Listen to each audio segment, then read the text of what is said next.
Hello students, welcome to civil staff Himachal and daily current affair quiz session, जिसमें हम आपसे daily discuss करते हैं कुछ इंपॉर्टेंट सवाल। तो इस सेशन के साथ बने रहेंगे और डेली करंट अफेयर्स अगर आप पढ़ना चाहते हैं आप हमारी वेबसाइट भी विजिट कर सकते हैं। तो चलिए स्टूडेंट, आज का सेशन शुरू करेंगे, but before that let us know bit about our comprehensive course, जो कि 20 सितंबर से शुरू हुआ है। अभी आप इस कोर्स को ज्वाइन कर सकते हैं। Avail the opportunity students. बहुत ही इंपॉर्टेंट हमारा ये कोर्स है, डिजाइन किया गया उन स्टूडेंट्स के लिए जो अपनी प्रिपरेशन जस्ट स्टार्ट कर रहे हैं। It includes 200 plus GS lectures, 75 lectures इसमें सीसेट के इंक्लूड हैं। टेस्ट सीरीज, प्रीलिम्स और मेंस इसी कोर्स का हिस्सा रहेंगी। इवन आपको मैगजीन्स प्रोवाइड कराई जाएंगी, प्रीलिम्स और मेंस ओरिएंटेड दोनों ही तरीके की। साथ ही साथ स्टूडेंट मॉक इंटरव्यू सेशन भी इस कोर्स का हिस्सा रहेंगे। और स्टूडेंट जो भी आपके डाउट्स हैं पर्टेनिंग टू दिस कोर्स, वो आपको रिजॉल्व करने के लिए हमारे वीकली लाइव डाउट सेशन भी रहेंगे। नोट्स भी स्टूडेंट आपको प्रोवाइड कराए जा रहे हैं, तकरीबन मोर देन 3000 पेजेस इस ही कोर्स में। तो avail the opportunity students and the fee of this course is just 22,500 rupees. So साथ ही साथ स्टूडेंट्स वीडियो को शेयर भी करेंगे आप, ताकि ज्यादा से ज्यादा जो स्टूडेंट्स हैं वो भी इस बैच को, इस कोर्स को ज्वाइन कर सकें। शुरू करते हैं स्टूडेंट आज का सेशन फ्रॉम क्वेश्चन नंबर 1। पहला सवाल आपकी स्क्रीन पे है। In which legislative council area of Kangra state pharmacy university has been established? Option A Sul, B Sua, C Chadri, D Bagh. Kindly answer student. Question number 1 आपकी screen पे। State pharmacy university establish करने की बात चल रही है, कहां पर ये एस्टैब्लिश की जाएगी? इन चारों में से आंसर करें स्टूडेंट। जिन जिन का आंसर है ऑप्शन ए सुला, ठीक है, सुल भी बोलते हैं। ये आपके कांगड़ा डिस्ट्रिक्ट के पालमपुर क्षेत्र में आती है। और इंपॉर्टेंट क्यों है स्टूडेंट? यहां से हमारे जो फॉर्मर सीएम थे शांता कुमार, उनकी कंस्टिट्यूएंसी का एक क्षेत्र था। तो अभी रिसेंटली ये डिसाइड किया गया है कि स्टेट फार्मेसी यूनिवर्सिटी एस्टैब्लिश की जाएगी सुल में, ठीक है। अभी हमारे सीएम जी जो हैं जयराम ठाकुर जी ही विजिटेड एंड फाइनली अनाउंसमेंट इसकी कर दी गई है। अगले सवाल की तरफ बढ़ेंगे। A proposal to develop electric park has been cleared recently by which state government? Option A UP, B Punjab, C Madhya Pradesh, D Haryana. Question number 2 screen पे student, kindly answer. Electronic park. Electronic park. Kindly answer students. तो हाँ जी student answer करें, और ज्यादा से ज्यादा इस सेशन को आपने देखना है, अटेंड करना है। क्वेश्चन ऑप्शन स्टूडेंट ए जो है UP is the right answer. जिन जिन का आंसर यूपी है बिल्कुल सही है। अभी यूपी गवर्नमेंट ने ये अनाउंसमेंट किया है कि भाई यूपी में जो है इलेक्ट्रॉनिक पार्क बनाया जाएगा, इलेक्ट्रॉनिक मैन्युफैक्चरिंग पार्क बनाया जाएगा। अगर हम आज यूपी की बात करें स्टूडेंट, सबसे ज्यादा पॉपुलेटेड जो आपका भारत का राज्य है वो यूपी ही है। और छोटी बड़ी तकरीबन 50-60 इलेक्ट्रॉनिक कंपनीज जो हैं यहाँ पर काम कर रही हैं। तो फाइनली एक इलेक्ट्रॉनिक अलग से पार्क बनाया जाएगा, मैन्युफैक्चरिंग पार्क बनाया जाएगा नोएडा के क्षेत्र में, ठीक है, ताकि ज्यादा से ज्यादा इलेक्ट्रॉनिक जो हमारी प्रोडक्ट्स हम खुद बना सकें। हमारी डिपेंडेंसी जो चाइना और यूएसए या अदर कंपनीज के प्रोडक्ट पर है उसको रिड्यूस किया जा सके। इसके लिए सरकार ने स्टूडेंट तकरीबन जो है 50,000 करोड़ रुपया सेंक्शन करने की बात की है।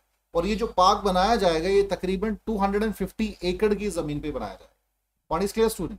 नियर येडा, नियर जेवार एयरपोर्ट करके जगह है नोएडा में, वहां पर ये बनाया जा रहा है।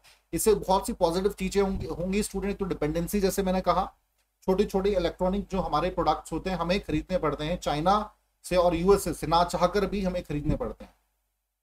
तो अब हम खुद मैन्युफैक्चर करेंगे और ऐसे बहुत से और पार्क जो है पूरे इंडिया में स्टैब्लिश होने चाहिए। साथ ही साथ स्टूडेंट जो एम्प्लॉयमेंट है वो बहुत ही ज्यादा जनरेट हो। Point is clear? चलिए, so question number 3, who will take over charge a new IAF chief? Indian Air Force Chief students.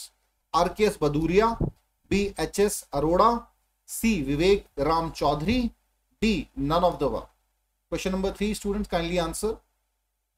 A new IAF chief. Answer करेंगे स्टूडेंट्स क्वेश्चन नंबर 3। तो student जिन जिन का आंसर है C, Vivek Ram Chaudhary is the right answer, ठीक है। इन्होंने RKS Bhadauria का स्थान लिया है।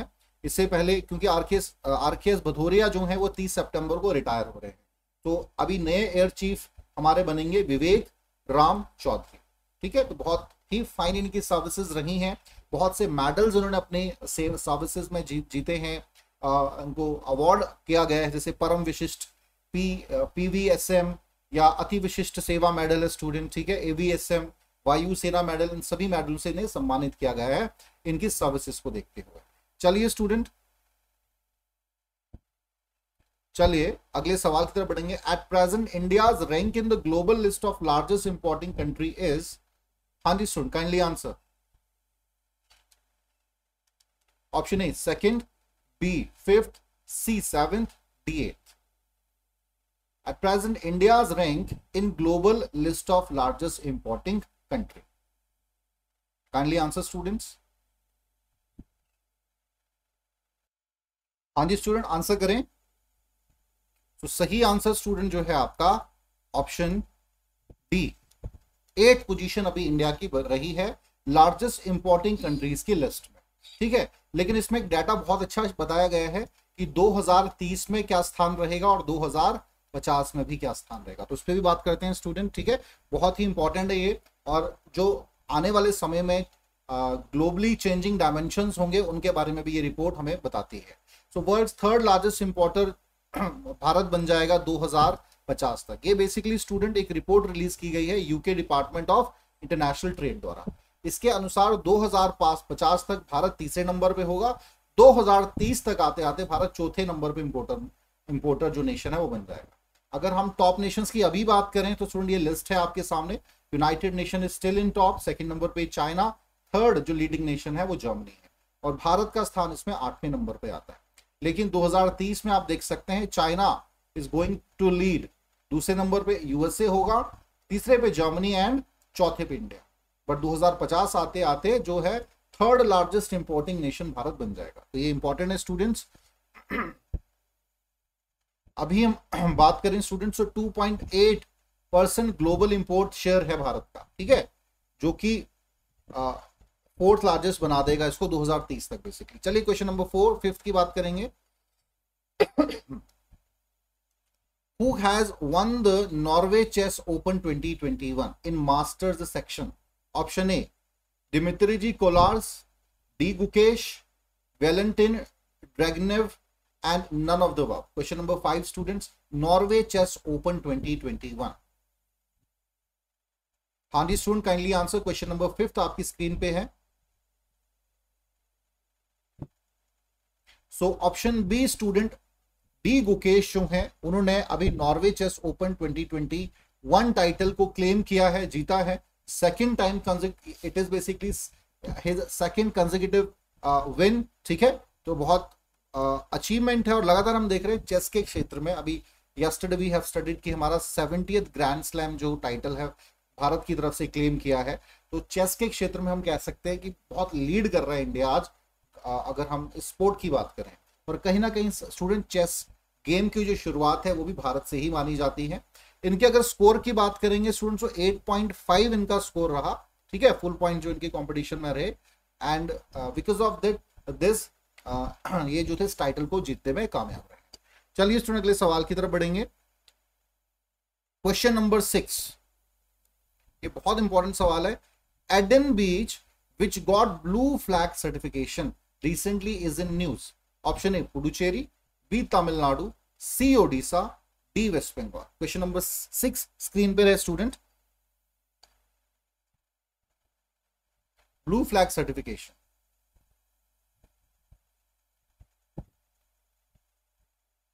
Kindly answer students. Eden beach की बात हो रही है, कहां पर है ये एडन बीच, आंसर करें। तो स्टूडेंट जिन जिन का answer option A Puducherry, Puducherry is basically the right answer.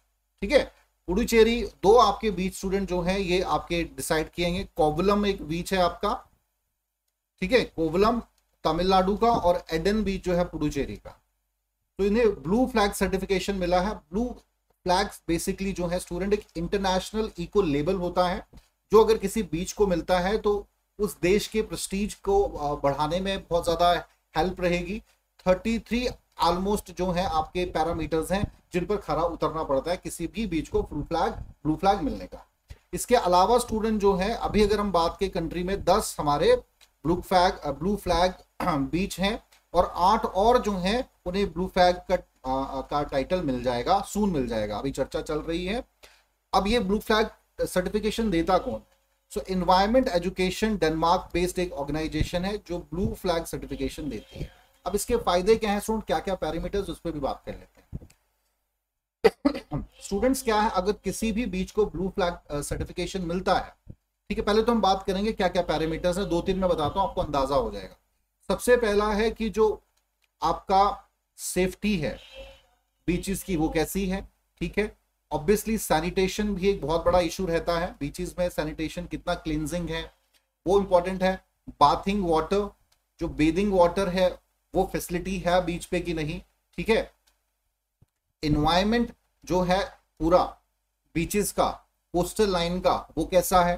तो इस प्रकार के कुछ पैरामीटर्स होते हैं जिनके बेस पर ये जो है ब्लू फ्लैग सर्टिफिकेशन दिया जाता है। अब फायदा इंडिया को ये स्टूडेंट यह है, सबसे इंपॉर्टेंट तो साख बढ़ती है, जितने भी ब्लू फ्लैग बीचेस इंडिया में होंगे उतना ही एक प्रेस्टीज बनेगा इंडिया, क्योंकि काफी कोस्टल हमारा क्षेत्र है और उस कंटेक्स्ट में हम देखें तो बहुत कम बीचेस को अभी ब्लू फ्लैग सर्टिफिकेशन मिला है। दूसरा स्टूडेंट टूरिस्ट, जो इंटरनेशनल टूरिस्ट आता है तो उनको जब पता चलता है कि भाई इन बीचेस को जो है इंडिया के ब्लू फ्लैग सर्टिफिकेशन मिला है, तो कहीं ना कहीं उनकी प्रायोरिटी हो जाती है उन बीचेस पे जाना। Point is clear. तो टूरिज्म पर्सपेक्टिव से भी देखें तो बहुत ही इंपॉर्टेंट है इंडिया के लिए। अगले सवाल पे आएंगे student, question number 8। The first edition of the Himalayan film festival will take place in option A Leh, B Gangtok, C Spiti, D Itanagar. Question number 8 students kindly answer. Himalayan film festival first edition कहां होगा?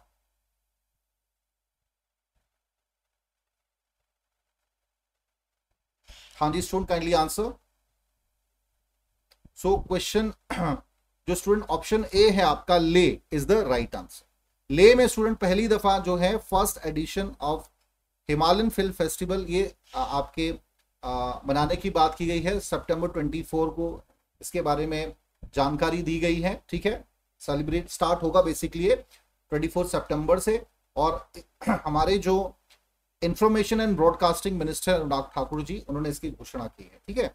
अब ये 5 दिन तक चलेगा स्टूडेंट, 24 to 28 तक, ठीक है। और इस प्रकार का कह सकते हैं इनिशिएटिव लेह लद्दाख के क्षेत्र में होना, वहां के यूटी के कंटेक्स्ट में भी बात करें तो बहुत बड़ी अचीवमेंट है ये, इससे पहले ऐसा कभी हुआ नहीं। अब ये क्यों मनाया जा रहा है कि जो हमारा 75th एनिवर्सरी मनाई गई है आजादी का अमृत महोत्सव, उसी के कंटेक्स्ट में स्टूडेंट है इसे कमेमोरेट एज अ मेमोरी उसको सेलिब्रेट किया जा रहा है लेह में, ठीक है। चले अगले सवाल की तरफ बढ़ेंगे, question number 9। According to FSSAI, India targets to become industrial trans fat free by option A 2022, by 2023, C 2025, D 2030। Question number 9 screen पे है, काइंडली आंसर।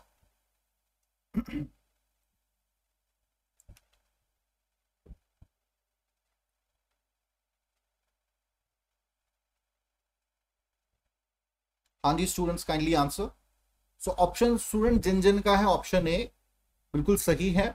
2022 तक जो है भारतीय जो हमारी ऑर्गेनाइजेशन है food safety and standard authority of India, उसके अनुसार 2022 तक जो है Bharat industrial trans fat free देश बन जाएगा, और ये हमने एक अपने लिए टारगेट रखा है। अब ये है क्या स्टूडेंट, इससे पहले कुछ फैक्ट्स को जान लें, उस पर इस कॉन्सेप्ट पे भी बात करेंगे। अगर आज हम कंटेक्स्ट में बात करें तो 1.3% ही हमारे ऐसे टेस्टेड, ठीक है, प्रोसेस्ड फूड सैंपल जो हुए हैं, इसमें स्पेशली जो आपके वनस्पति घी है या अदर वेजिटेबल ऑयल्स हैं, वो सिर्फ 1.3% ही सरकार द्वारा अनुमति मिली है। बाकी जो मतलब परमिसेबल सिर्फ 1.34% ही आपके प्रोडक्ट्स हैं। बाकी स्टूडेंट जो इस्तेमाल होते हैं वो नॉट गुड फॉर हेल्थ। और ये जो टारगेट इसलिए रखा जा रहा है क्योंकि वर्ल्ड हेल्थ ऑर्गेनाइजेशन ने बड़ा स्ट्रिक्टली कहा है कि भाई इस प्रकार के प्रोडक्ट्स को बेचना सेहत के लिए अच्छा नहीं है, और वर्ल्ड हेल्थ ऑर्गेनाइजेशन के मानकों को फॉलो करते हुए ये डिसाइड किया गया है। अब जरा आते हैं स्टूडेंट ट्रांस फैट फ्री है क्या? सो स्टूडेंट्स, ट्रांस फैट जो होता है ये दो तरीके का होता है, मैं शॉर्ट में लिख रहा हूं। ट्रांस फैट जो होता है ये दो तरीके का होता है, एक होता है नेचुरल, स्टूडेंट एक नेचुरल होता है और एक होता है इंडस्ट्रियल ट्रांस फैट फ्री। अभी जो नेचुरल है स्टूडेंट, ये आपके एनिमल्स द्वारा प्रोड्यूस किया जाता है, स्पेशली जब आपके एनिमल्स रूमिन करते हैं, जिसको हम कहते हैं जुगाली करते हैं, ठीक है, तब वो प्रोड्यूस होता है ये ट्रांस फैट, तो which is not harmful actually, ठीक है। बट ये जो आपका स्टूडेंट होता है इंडस्ट्रियल ट्रांस फैट, इसमें क्या होता है कि जो वेजिटेबल ऑयल्स है, मैं एक बार यहाँ आपके बता देता हूँ, स्पेस कम है, ठीक है। सो ट्रांस फैट की मैं बात कर रहा था, नेचुरल एंड इंडस्ट्रियल फैट होता है, इंडस्ट्रियल ट्रांस फैट। तो स्टूडेंट ये आपका बनता है बेसिकली वेजिटेबल ऑयल, जो वेजिटेबल ऑयल्स हम इस्तेमाल करते हैं और इसमें मिला दिया जाता है हाइड्रोजन, जिससे ऑयल की थिकनेस बनती है और खाने में भी अच्छा लगता है।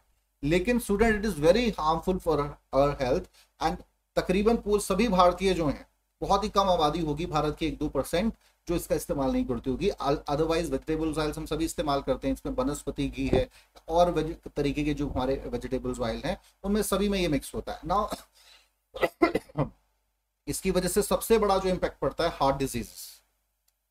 हार्ट डिजीजेस स्टूडेंट्स लगातार इंडिया में बढ़ रहे हैं और कहीं ना कहीं ये बहुत बड़ा कारण है, इसीलिए वर्ल्ड हेल्थ ऑर्गेनाइजेशन के जो पैरामीटर्स हैं उनको फॉलो करने का डिसीजन लिया है और 2022 तक इसे कंप्लीटली खत्म करने की बात की।